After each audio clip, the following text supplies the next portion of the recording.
We're talking about Jori today. I don't know why, but we're doing it. So last year, I reviewed the victorious episode Tori Gets Stuck, and around that time, I expressed disbelief that the coupling of Jade and Tori was the most popular ship. However, I'd been revisiting Victorious lately, remembering all the good times I had with the show and just how strong the cast actually was. But most importantly, I decided to fall down the Jori rabbit hole to figure out what the fuck people are talking about. And after my expedition, while I still don't know if I'd ship these two, I can definitely understand the ship more. Now, I know the likes of Janiac, Tron, and the world-famous Quentin Reviews have given their takes on Jori, and I will be drawing inspiration from them throughout this video, but I will also provide my own observations along the way. So why don't we just dive right in? Here's an obligatory Jori video. Let's start out with the dynamic these two characters share. On one hand, you've got Tori, who's basically a prime candidate for America's sweetheart. You know, if Make It in America didn't make that more obvious. On the other one, you've got Jade, who is a black hole of positivity, but tries to channel her feelings into her art. Because these girls are so different, they clash like no tomorrow. Tori is nothing but patient and kind towards Jade, while Jade makes fun of Tori every chance she gets and revels in her failure. On the surface, this has SETI written all over it, and we all know how well that turned out. Tori and Jade's relationship has always been very interesting, because in spite of Jade's insistence that she dislikes Tori and doesn't consider her a friend, they happen to have a lot of chemistry between them, even as early as season 1. We have, count 'em, 4 episodes in the first season where Tori and Jade team up. There's Jade Dumps Beck, where Jade is entirely dependent on Tori to get Beck back. She cries in front of her twice, not trusting anyone else to see her so emotionally broken. Not to mention, Tori is Jade's literal first choice.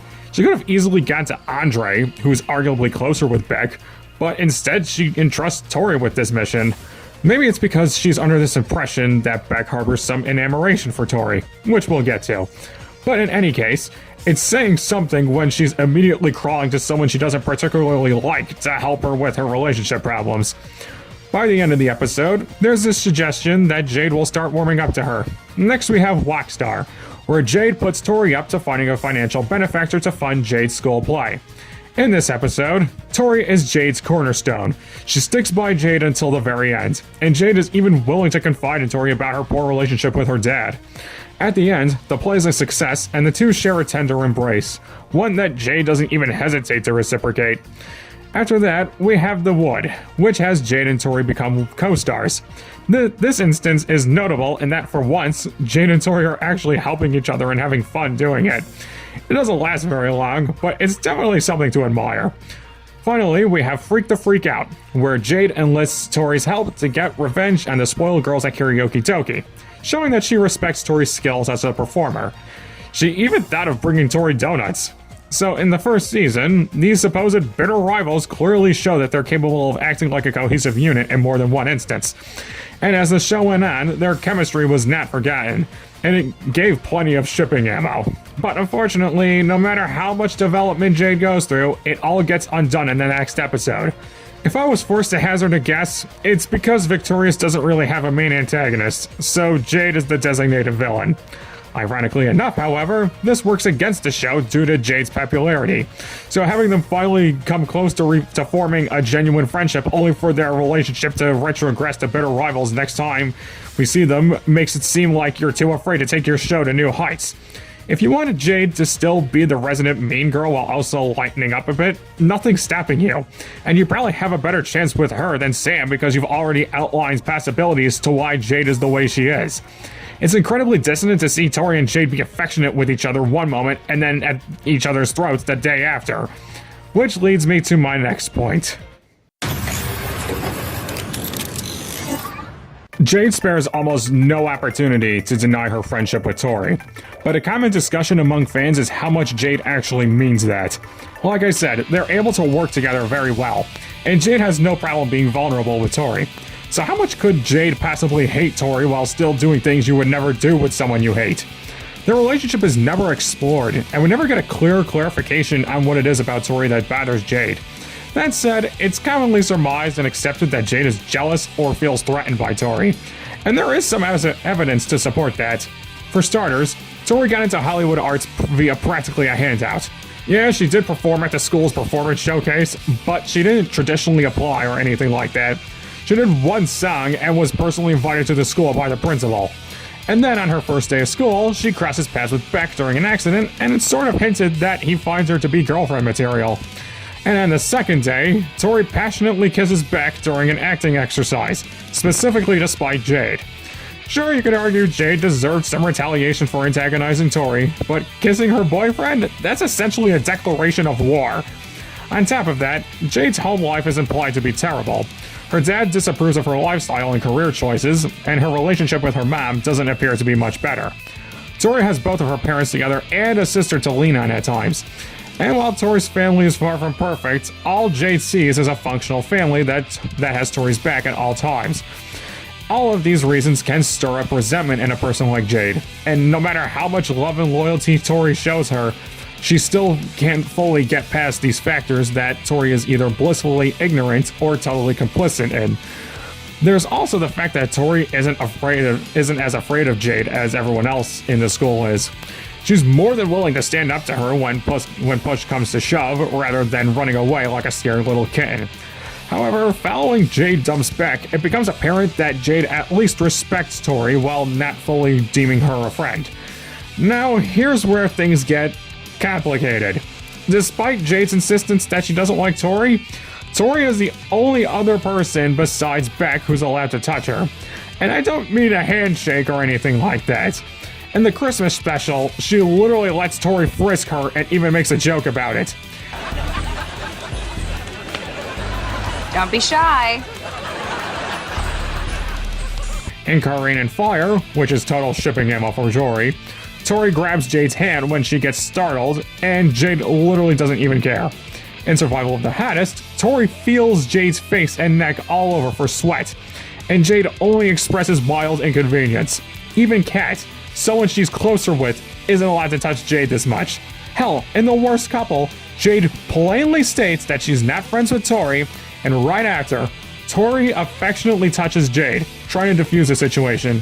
Jade doesn't even acknowledge it. Ask yourselves this: would you let someone you hate touch you this much? Probably not. So what gives? Well, there's more to this, and it has to do with jealousy some more. Jade has suggested on more than a few occasions that she finds Tori attractive. Every time she mocks Tori to make her sound like Judy Garland, she always makes Tori out to be the flirtatious vixen. In the aforementioned Christmas special, we get this interaction. What movie were they used in? Scissoring. Wait, that one about the girl who comes back from the dead and uses a pair of scissors on her two best friends? Yep. Starting with the pretty girl. Oh. And while she draws out calling Tori pretty in Tori and Jade's playdate, she practically demands Tori to say it back to her. Tori does so with no hesitation, and Jade's reaction is just too precious. It is very possible Jade sometimes wishes she was Tori and hates herself for it, which she then projects onto Tori. After all, Jade thinks that being cool and hot is all it takes to be lovable, even though she hates people being friendly to her, except if you're Andre, but everyone likes him. Another interesting tidbit is that when Jade and Beck break up for a second time, Jade is noticeably less cruel to Tori. She still makes fun of her, but you don't get anything like Tori gets stuck or terror on Cupcake Street, where she was 100% fine with Tori dying. Yeah, season 2 was not a good time for Jade. But more on Beck, I'm not saying he's the problem per se, but he was certainly a catalyst for Tori and Jade's friction. He loved playing into Jade's insecurities, namely with how much of a lady killer he was. Even if Jade's possessiveness and jealousy went way past the point of acceptability, he definitely wasn't helping matters, and he certainly had a hand in making Jade feel threatened by Tori. Not only does he agree to kiss her during an alphabetical improv, but in Freak the Freak Out, he kinda just let Haley flirt with him, and Kat was the one to point out that he had a girlfriend. In fairness, he does try to get her to stop being handsy with him, but he didn't push back nearly as hard as he should have, which does give the idea he likes the attention. Of course, this could open the doors for the other popular ship Borade, which I'm sure I don't need to explain to you what that is, but this video is not about that. It's also worth noting that Beck apparently likes Jade's toxicity. If Tori fixes Beck and Jade as anything to go by, I guess her attitude adds excitement to his life. But when you're dealing with someone like Jade, It's like mixing water and gas to not work through those issues. I guess what I'm trying to say is, Beck's selfish need for that specific brand of excitement further suggests his hand in the toxicity of his relationship. And while I can't say for sure if Jade has been vulnerable with Beck to the extent she's been with Tori or not, it's certainly something to keep in mind. Now that we've covered all of the narrative reasons for why Jori would be a thing, there is a key meta-contextual element for Jori's popularity, and it has everything to do with Victoria Justice and Liz Gillies. Victoria Justice was a huge teen heartthrob before Victorious began, and it only intensified when that show came around. Hell, I grew up watching her. I experienced this firsthand. And when you have Victoria star alongside Liz, who was responsible for many teenagers' fixations on goth chicks, well, history pretty much wrote itself with that one. That's not to say Ariana Grande didn't have her fair share of admirers, but it was mostly Vicky and Liz getting all the love, despite the forced Tori Vega hatred you might see online. Given the convincing performances Victoria and Liz gave throughout the show's run, it's hardly any surprise why their characters would get shipped. The other reason for the ship's popularity is the concurrent popularity of the enemies to lovers trope. That's why, in spite of Jade's nearly incessant antagonism towards Tori, this ship has so many fans. Now, I'm not saying enemies to lovers has always been executed well, but Tori and Jade definitely seem to at least have something like it in the making, depending on the writer and the target audience. There's also the plus of it being a same-sex ship, especially with growing positive attitudes towards homosexual unions in the 2010s. But what do I think? Can this ship work? Sure it can, but at present, it would not make a good canon pairing. And that's for one reason and one reason only: the unresolved differences. Jade and Tori's relationship did improve as the show went on, but there was still plenty of friction between them. If you want Jori to be canon and make it work, you have to have both characters explore each other at emotional levels. You gotta have Tori and Jade find out why they clash so much and how they can put that behind them. If you don't do that, you just get a retread of SETI, where Sam was still ever the menace to Freddy, but it's fine because they got intimate a lot. Well, as intimate as a G-rated show would allow them to get. So if Victorious were to ever get a sequel series and they had canonizing Jori in the cards, I wouldn't want to see them open the show as a couple. I want to see them naturally progress to that point, so I know they're not just chasing feelings or forcing something that isn't right. Now, the likelihood of Jori ever being canonized probably isn't very high. Or maybe it is, since Nick Rewind openly acknowledged this ship for Pride Month a couple of years ago. But in any case, that's what fanfics are for, am I right? Anyways, those are my thoughts on Jori. Hopefully I covered all my bases, and let me know in the comments what you think of Jori. Is it your favorite ship? If not, which ship would you like to see get canonized? Be sure to tune in next time. This is the Nihilistic Snake slithering out of here.